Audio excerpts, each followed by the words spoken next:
ज्योतिष अदन केंद्र चैनल पर हमारे आप सभी प्रिय दर्शक गणों का बहुत बहुत हार्दिक स्वागत और अभिनंदन। मेरे प्रिय साथियों, मैं हूं आचार्य पंडित सर्वदानंद शर्मा। मेरी ओर से भी हमारे आप सभी प्रिय दर्शकों को एक बार फिर बहुत बहुत प्यार भरा नमस्कार। साथियों, देखिए, जैसा कि हम हमेशा आपसे ये बात किया करते हैं कि जो हमारे 9 के 9 ग्रह हैं वे सभी समय समय पर अपना राशि परिवर्तन करते हैं। एक राशि से दूसरी राशि में जाते हैं, एक घर से दूसरे घर में जाते हैं, और जब वो अपना राशि परिवर्तन करते हैं तो उनके जो रिजल्ट्स हैं, उनके द्वारा मिलने वाले रिजल्ट्स जो हैं जातकों को, उसमें भी परिवर्तन आ जाता है।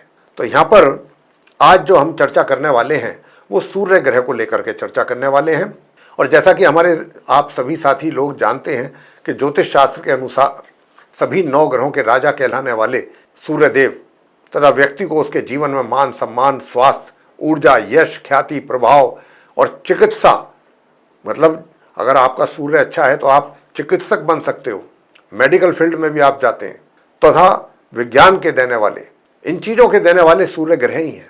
व्यक्ति को उसके जीवन में ये जितनी चीज़ों के नाम हमने लिए हैं, अगर आपके भी कुंडली में सूर्य की स्थिति मजबूत और अच्छी और बेहतर है, शुभ स्थिति में है सूर्य, तो इनमें से ये चीज़ें आपको सूर्य जरूर देंगे, कोई भी इनमें से चीज़। और जब सूर्य की कृपा होती है तो व्यक्ति का नाम होता है, व्यक्ति का मतलब यश मिलता है, उसको नेम फेम सब कुछ मिलता है, और साथ में सम्मान भी मिलता है, चाहे वो जिस फील्ड में है। तो साथियों, अब अपना वो राशि परिवर्तन कर रहे हैं सूर्यदेव।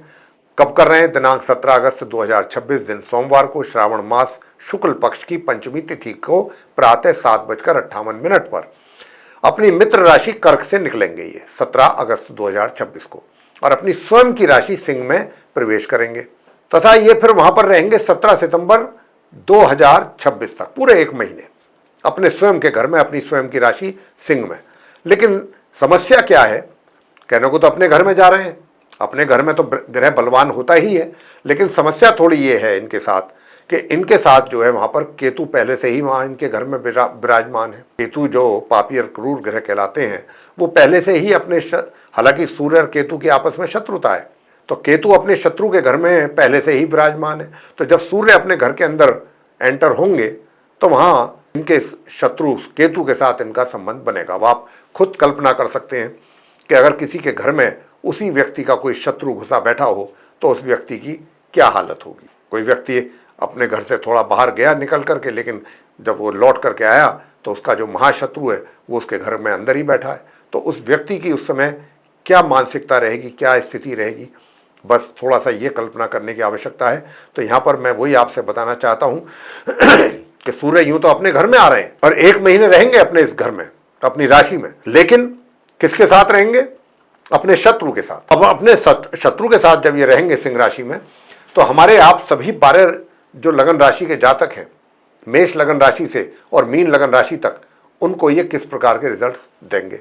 तो जहां तक मैं समझता हूं मेरी बातों से, हमारे जो आप श्रोतागण हैं, दर्शकगण हैं, इतनी बात तो आपको जरूर समझ में आ गई होगी जो मैंने बात की है कि भाई सूर्य अकेले तो नहीं रहेंगे वहाँ, ना ही किसी अपने मित्र ग्रह के साथ रहेंगे, ना ही किसी शुभ ग्रह के प्रभाव में रहेंगे, ये तो अपने शत्रु ग्रह के साथ रहेंगे। अब शत्रु ग्रह के साथ जब रहेंगे तो प्रभाव भी थोड़े से उनके कुछ ऐसे ही होंगे। अब उसकी चर्चा होगी इसी कार्यक्रम के दौरान, एक एक करके सभी राशियों के विषय में बात होंगी।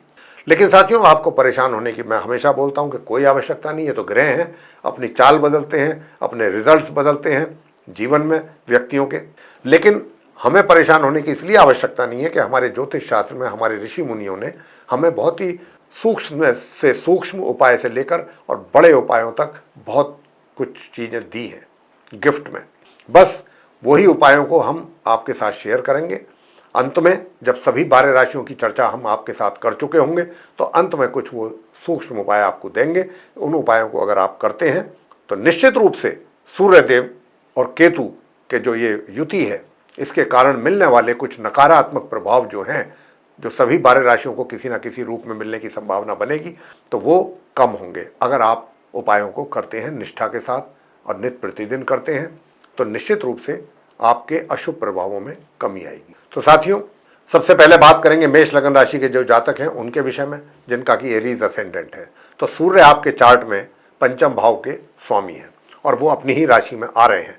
तो यहाँ पर केतु के साथ बैठेंगे। साथियों, यहाँ पर बैठेंगे तो आप जो हमारे पंचम भाव से संबंधित जो चीज़ें हैं, जैसे कि जो संतान है, संतान के द्वारा माता पिता को जो मिलने वाले रिजल्ट्स हैं उसमें कमी का होना या अच्छे रिजल्ट्स का ना मिल पाना संतान द्वारा, नॉर्मल एजुकेशन लेने वाले स्टूडेंट्स जो हैं उनकी भी अगर बात करें तो वो भी अपने पढ़ाई में उतने प्रभाव ना दिखा पाना, अपनी पढ़ाई का उतना उनको मिल ना पाना, जितनी वो मेहनत करेंगे या जितना उनके अंदर कैलिबर है उसके अनुसार उनको ना मिल पाए, ऐसी चीज़ें। और क्योंकि यहाँ पर सूर्य केतु के साथ आ रहे हैं तो सामने राहु भी हैं, तो यहाँ पितृदोष भी बन रहा है। यानी कि आपके जो भी कार्य हैं, जब तक सूर्य और केतु की युति यहाँ पर रहेगी तो जो भी आप कार्य करेंगे उसमें रुकावटों का सामना आपको करना पड़ेगा। और मुख्य तौर पे जैसा मैंने कहा कि नॉर्मल एजुकेशन लेने वाले स्टूडेंट्स के लिए समस्या रहेगी और संतान के द्वारा भी। और इसके साथ साथ जो रोजगार में है या जो व्यापार कर रहे हैं, कोई भी अपना खुद का अर्निंग कर रहे हैं, उनके लिए भी समस्या रहेगी डिसीजंस लेने को लेकर के। डिसीजंस सोच समझ करके लें, वरना आपको डिसीजन गलत भी हो सकते हैं आपके द्वारा और वो उन डिसीजनों से आपको नुकसान भी उठाना पड़ सकता है। बहुत सोच समझ करके फैसले लेने की आवश्यकता रहेगी 17 अगस्त से 17 सितंबर के बीच। बात वृषभ लगन राशि को लेकर के करेंगे, जिनका कि टॉरस असेंडेंट है। आपके लिए बताएंगे कि आपके चार्ट में सूर्य जो है वो चतुर्थ भाव के स्वामी हैं, 4th हाउस के, और 4th हाउस में एक महीना रहेंगे 17 अगस्त से 17 सितंबर तक शत्रु केतु के साथ। साथियों, सबसे बड़ी बात तो यह है कि कार्य क्षेत्र में भी आपको परेशानियों का सामना, संघर्षपूर्ण हालातों का सामना करने जैसी स्थिति बनेगी एक महीने। और दूसरा, सुखों में कमी, पिता के साथ भी पिता के द्वारा मिलने वाले सुखों में कमी, वैसे भी ओवरऑल सुखों में कमी, और पिता के साथ भी थोड़ा सा मतभेद भी हो सकते हैं या उनसे उनके प्यार मिलने में भी कमी के योग बनेंगे। ये भी यहाँ पर ध्यान देने वाली बात है। और दूसरा जो आपको बताना चाहते हैं कि कोई भी ऐसे इस एक महीने के अंदर आप कोई ऐसा फैसला ना करें कि जिसमें कि आपको कोई नवीन वाहन इत्यादि खरीदना हो, तो अभी फ़िलहाल उसको टाल दीजिए। अभी ऐसे हालात आपके लिए नहीं है। वृषभ राशि के जातकों को लेकर के बताना चाहेंगे तो अपने सुखों का थोड़ा सा यहाँ पर रहेगा कमी विशेष रूप से, और पिता के साथ भी थोड़ा सा समस्या रह सकती है या पिता के प्यार में कमी। मिथुन लगन राशि के जातकों से बताना चाहेंगे कि आपके चार्ट में सूर्य जो हैं वो 3rd हाउस के 3य भाव के लॉर्ड हैं, वहीं एक महीना रहेंगे 17 अगस्त से 17 सितंबर तक शत्रु केतु के साथ। तो साथियों, यही सूर्य अगर यहाँ अकेले होते तो आपको बहुत अच्छा पराक्रम देते, बहुत अच्छा आपका एनर्जी लेवल रहता और आप बहुत कुछ करने की हिम्मत रखते। हिम्मत तो अभी भी रहेगी, हिम्मत में कमी नहीं रहेगी, जज्बात तो पूरे वो ही रहेंगे।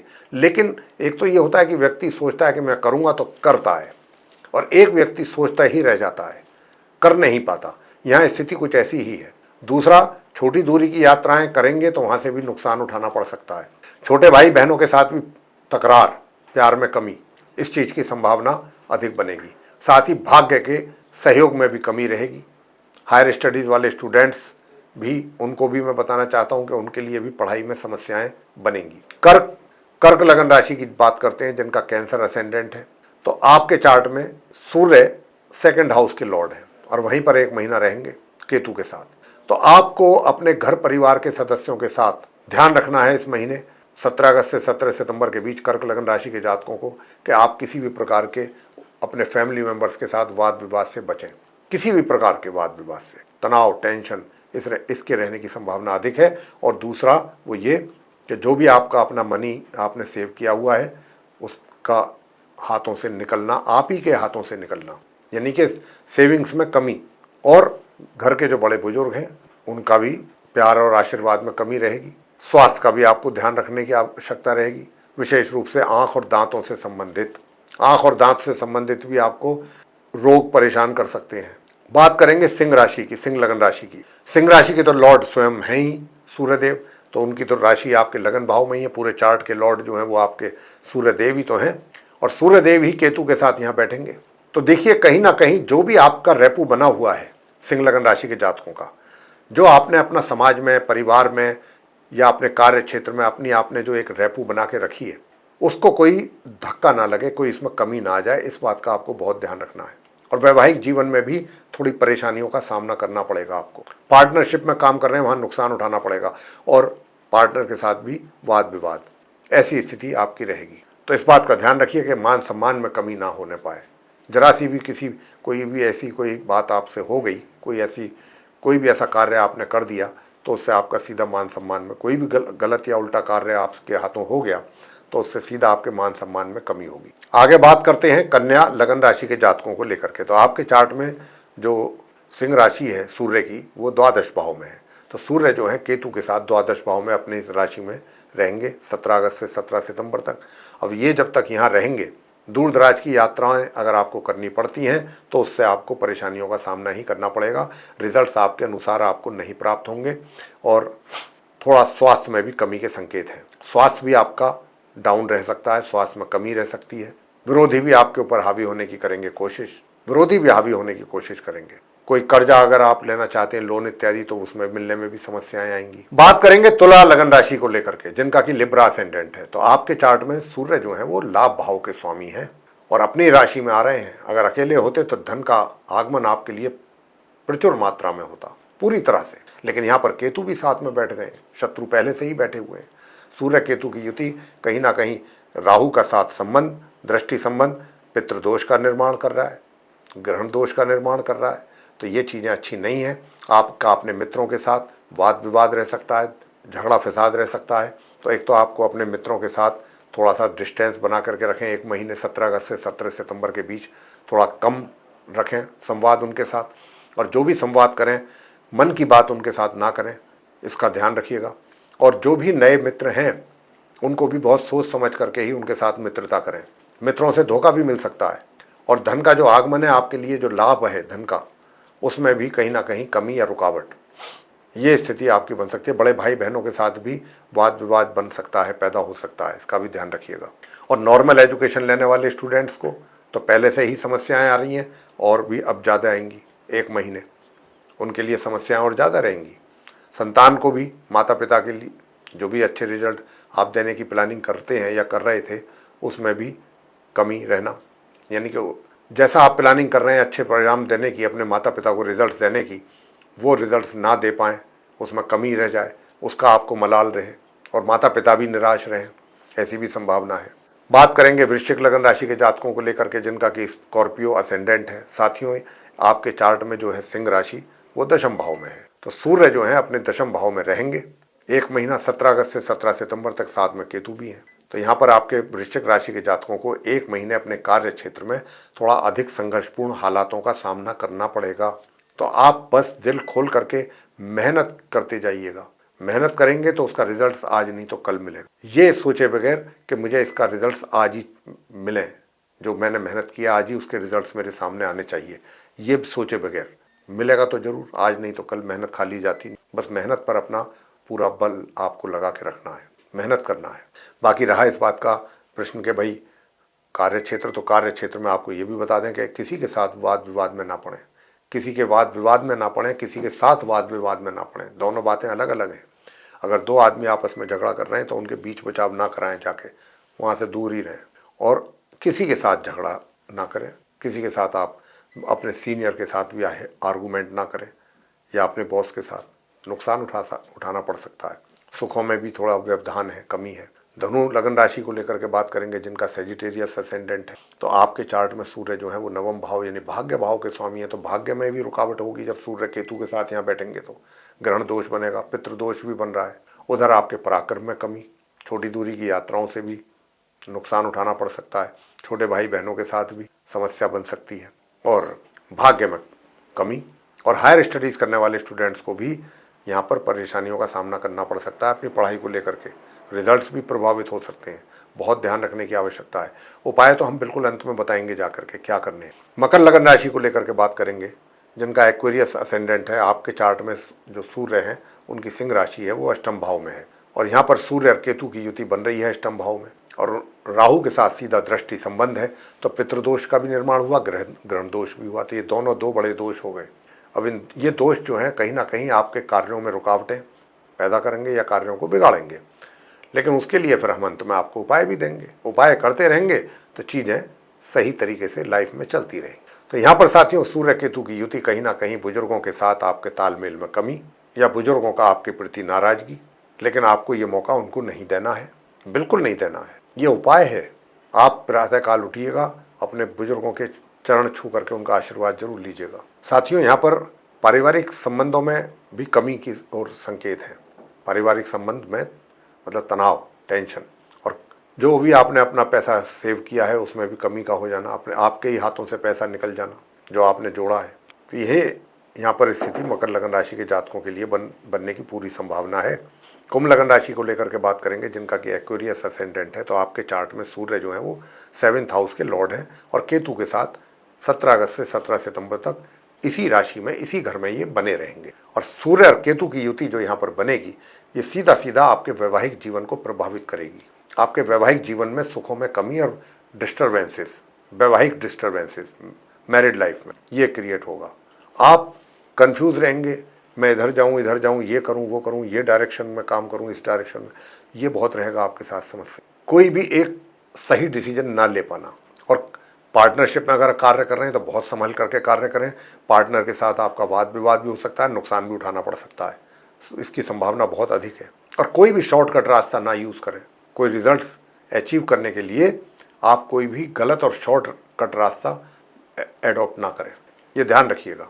अंत में मीन लगन राशि को लेकर के बात करेंगे, जिनका कि पाइसेस असेंडेंट बनता है। आपके चार्ट में सूर्य जो है 6ठे भाव के यानी कि 6th भाव 6th हाउस के स्वामी हैं और ये 6th हाउस में ही आ रहे हैं केतु के साथ। तो देखिए, स्वास्थ्य जो आपका बिल्कुल, अगर केतु नहीं होते तो स्वास्थ्य आपका बहुत अच्छा मजबूत रहता, पूर्ण रूप से आप स्वस्थ रहते। अब उसमें क्या है कि केतु के यहाँ रहने से, उसमें और राहु के साथ दृष्टि संबंध होने से स्वास्थ्य तो गिरेगा, कमी तो जरूर आएगी, लेकिन उपाय करने से स्वास्थ्य आपका सही बना रहेगा। दूसरी बात, अगर कर्ज लिया हुआ है, उतारना चाहते हैं तो उसको उतारने में दिक्कत, और कर्ज नहीं लिया है, लेना चाहते हैं तो लेने में परेशानी। उधर शत्रु आपके ऊपर हावी होने की कोशिश करेंगे।